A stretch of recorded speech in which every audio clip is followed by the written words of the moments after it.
حضور اکرم صلی اللہ علیہ وآلہ وسلم نے فرمایا کہ وحی نازل ہوتے وقت کبھی مجھ کو گھنٹی کی سی آواز محسوس ہوتی ہے، اور وحی کی یہ کیفیت مجھ پر بہت شاق گزرتی ہے۔ جب یہ کیفیت ختم ہوتی ہے تو میرے دل و دماغ پر اس فرشتے کے ذریعے نازل شدہ وحی محفوظ ہو جاتی ہے، اور کسی وقت ایسا ہوتا ہے کہ فرشتہ بشکل انسان میرے پاس آتا ہے اور مجھ سے کلام کرتا ہے، پس میں اس کا کہا ہوا یاد رکھ لیتا ہوں۔ صحیح بخاری حدیث نمبر 2۔ حضرت صلی اللہ علیہ وآلہ وسلم پر وحی کا ابتدائی دور اچھے سچے پاکیزہ خوابوں سے شروع ہوا۔ آپ خواب میں جو کچھ دیکھتے وہ صبح کی روشنی کی طرح صحیح اور سچا ثابت ہوتا۔ پھر من جانب قدرت آپ تنہائی پسند ہو گئے اور آپ نے غار حرا میں خلوت نشینی اختیار فرمائی، اور کئی دن اور رات وہاں مسلسل عبادت اور یاد الہی و ذکر میں مشغول رہنے لگے۔ جب تک گھر آنے کو دل نہ چاہتا توشہ ہمرا لیے ہوئے وہاں رہتے۔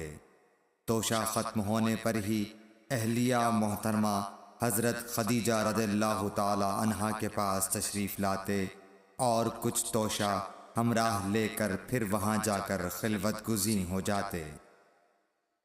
یہی طریقہ جاری رہا یہاں تک کہ آپ پر حق منکشف ہو گیا اور آپ غار حرا ہی میں قیام پذیر تھے کہ اچانک حضرت جبرائیل علیہ السلام آپ کے پاس حاضر ہوئے اور کہنے لگے کہ اے محمد پڑھو۔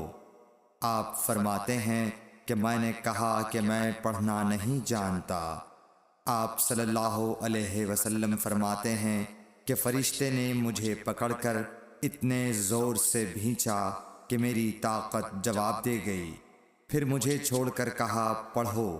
میں نے پھر وہی جواب دیا کہ میں پڑھا ہوا نہیں ہوں۔ اس فرشتے نے مجھ کو نہایت ہی زور سے بھینچا کہ مجھ کو سخت تکلیف محسوس ہوئی، پھر اس نے کہا کہ پڑھ۔ میں نے کہا میں پڑھا ہوا نہیں ہوں۔ فرشتے نے تیسری بار مجھ کو پکڑا اور تیسری مرتبہ پھر مجھ کو بھینچا، پھر مجھے چھوڑ دیا اور کہنے لگا کہ پڑھو اپنے رب کے نام کی مدد سے جس نے پیدا کیا اور انسان کو خون کی پھٹکی سے بنایا۔ پڑھو اور آپ کا رب بہت ہی مہربانیاں کرنے والا ہے۔ پس یہی آیتیں آپ حضرت جبرائیل علیہ السلام سے سن کر اس حال میں غار حرا سے واپس ہوئے کہ آپ کا دل اس انوکھے واقعے سے کانپ رہا تھا۔ آپ حضرت خدیجہ کے ہاں تشریف لائے اور فرمایا کہ مجھے کمبل اوڑھا دو، مجھے کمبل اوڑھا دو۔ لوگوں نے آپ کو کمبل اوڑھا دیا۔ جب آپ کا ڈر جاتا رہا تو آپ نے اپنی زوجہ محترمہ حضرت خدیجہ رضی اللہ تعالی عنہا کو تفصیل کے ساتھ یہ واقعہ سنایا اور فرمانے لگے کہ مجھ کو اب اپنی جان کا خوف ہو گیا ہے۔ آپ کی اہلیہ محترمہ حضرت خدیجہ رضی اللہ تعالی عنہا نے آپ کی ڈھارس بندھائی اور کہا کہ آپ کا خیال صحیح نہیں ہے۔ اللہ کی قسم آپ کو اللہ کبھی رسوا نہیں کرے گا۔ آپ تو اخلاق فاضلہ کے مالک ہیں، آپ تو کنبہ پرور ہیں، بے کسوں کا بوجھ اپنے سر پر رکھتے ہیں، مفلسوں کے لیے آپ کماتے ہیں، مہمان نوازی میں آپ بے مثال ہیں، اور مشکل وقت میں آپ امر حق کا ساتھ دیتے ہیں۔ ایسے اوصاف حسنہ والا انسان یوں بے وقت ذلت و خواری کی موت نہیں پا سکتا۔ پھر مزید تسلی کے لیے حضرت خدیجہ رضی اللہ تعالی عنہا آپ کو ورقہ بن نوفل کے پاس لے گئیں، جو ان کے چچا زاد بھائی تھے اور زمانہ جاہلیت میں نصرانی مذہب اختیار کر چکے تھے۔ اور عبرانی زبان کے کاتب تھے۔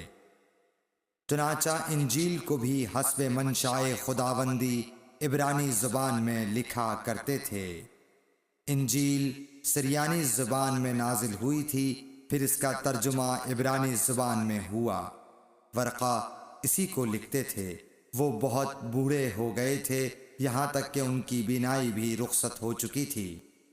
حضرت خدیجہ رضی اللہ تعالی عنہا نے ان کے سامنے آپ کے حالات بیان کیے اور کہا کہ اے چچا زاد بھائی، اپنے بھتیجے محمد صلی اللہ علیہ وسلم کی زبانی ذرا ان کی کیفیت سن لیجئے۔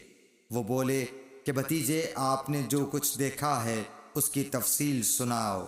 چنانچہ آپ صلی اللہ علیہ وآلہ وسلم نے از اول تا آخر پورا واقعہ سنایا، جسے سن کر ورقہ بے اختیار ہو کر بول اٹھے کہ یہ تو وہی ناموس معزز رازدان فرشتہ ہے جسے اللہ نے حضرت موسیٰ علیہ السلام پر وحی دے کر بھیجا تھا۔